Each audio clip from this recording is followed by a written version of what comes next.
फिलहाल देश के सभी पावर प्लांट्स के पर्याप्त कोल स्टॉक्स उपलब्ध है। भारत ने लगातार दूसरे साल 100 करोड़ टन कोयला उत्पादन करने का रिकॉर्ड बनाया है। पावर जनरेशन से लेकर पावर सप्लाई तक के हमारे सभी सिस्टम की निरंतर मॉनिटरिंग भी की जा रही है और सरकार की तैयारियां उसको रिन्यूएबल एनर्जी से भी मदद मिली है। बीते दशक में रिन्यूएबल एनर्जी की तरफ देश ने बड़े कदम उठाए हैं। आज हमारी total installed power generation capacity का आधा हिस्सा रिन्यूएबल सोर्स से आता है। हमारी कुल रिन्यूएबल क्षमता आज 250 गीगावाट के ऐतिहासिक आंकड़े को पार कर गई है। बीते 11 वर्षों में देश ने अपनी सोलर पावर कैपेसिटी करीब 3 गीगावाट से बढ़ाकर 140 गीगावाट तक पहुंचाई है। बीते वर्षों में देश में करीब 40 लाख रूफटॉप सोलर लगे हैं। इसमें पीएम सूर्यघर मुफ्त बिजली योजना से भी लोगों को काफी मदद मिली है। गोवर्धन योजना के तहत देश में आज 200 कॉम्प्रेस्ड बायोगैस प्लांट भी काम करना शुरू कर चुके हैं। ये सारे प्रयास आज देश के बहुत काम आ रहे हैं। सरकार ने भविष्य की तैयारी और बढ़ाते हुए शांति एक्ट माध्यम से देश में न्यूक्लियर एनर्जी के उत्पादन को भी प्रोत्साहित किया है। कुछ ही दिन पहले small hydro power development scheme को भी हरी झंडी दी गई है, जिससे अगले 5 वर्षों में 1500 मेगावाट नई हाइड्रो पावर कैपेसिटी जोड़ी जाएगी। आदरणीय अध्यक्ष जी,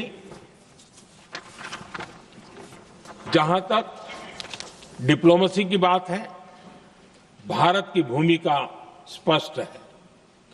शुरुआत से ही हमने इस संघर्ष को लेकर अपनी गहरी चिंता व्यक्त की है। मैंने स्वयं भी पश्चिम एशिया की सभी संबंधित नेताओं से बातचीत की है। मैंने सभी से तनाव को कम करने और इस संघर्ष को खत्म करने का आग्रह किया है। भारत ने नागरिकों, एनर्जी और ट्रांसपोर्ट से जुड़े इंफ्रास्ट्रक्चर पर हमलों का विरोध किया है। कमर्शियल जहाजों पर हमला और हॉर्मुज स्ट्रेट जैसे अंतर्राष्ट्रीय जलमार्ग में रुकावट अस्वीकार्य है।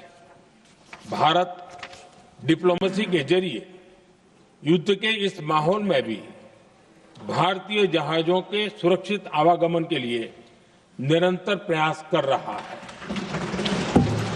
अध्यक्ष महोदय, भारत हमेशा से ही मानवता के हित में और शांति के पक्ष में अपनी आवाज उठाता रहा है। मैं फिर कहूंगा कि बातचीत और कूटनीति ही इस समस्या का समाधान है।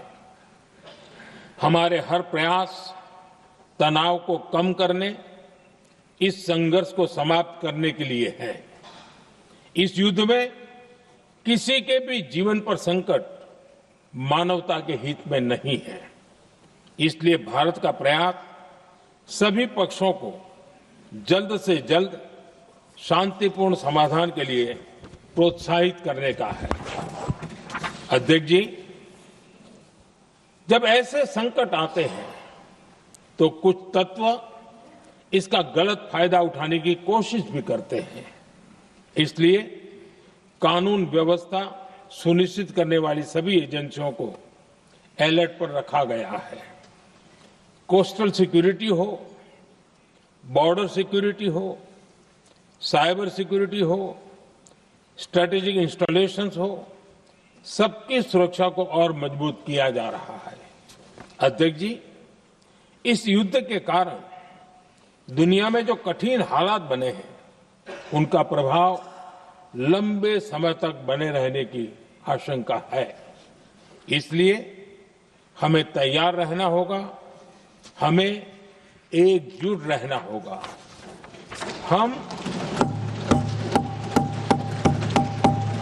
हम कोरोना के समय भी एकजुटता से ऐसी चुनौतियों का सामना कर चुके हैं।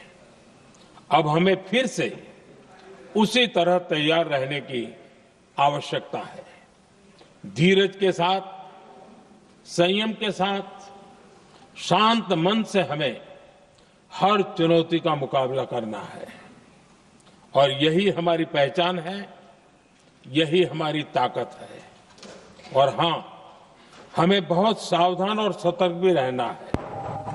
हालात का फायदा उठाने वाले झूठ फैलाने का प्रयास करेंगे। ऐसे लोगों की कोशिशों को सफल नहीं होने देना है। मैं देश की सभी राज्य सरकारों से भी इस सदन के माध्यम से आग्रह करूंगा, ऐसे समय में कालाबाजारी करने वाले, जमाखोरी करने वाले एक्टिव हो जाते हैं। इसके लिए कड़ी मॉनिटरिंग जरूरी है। जहां से भी ऐसी शिकायतें आती हैं, वहां त्वरित कार्रवाई होनी चाहिए। देश की हर सरकार और देश का हर नागरिक जब मिलकर चलेंगे तो हम हर चुनौती को चुनौती दे सकते हैं। इसी आग्रह के साथ मैं अपना वक्तव्य समाप्त करता हूं। बहुत बहुत धन्यवाद। माननीय सदस्यगण, जिन्हें आज अपना नियम 377 के अधीन मामले उठाने हैं, वो व्यक्तिगत रूप से सभा पटल पर अपना प्रस्तुत पटल पर रख सकते हैं। आइटम नंबर 15 वित्त विधेयक 2026। माननीय वित्त मंत्री जी। Sir, I rise to move for leave that the bill to give effect to the financial proposal of the central government for the financial year 26-27 be taken into consideration. आप कुछ बोलना चाहते हैं ब्रीफ में? ना श्री अमर सिंह जी।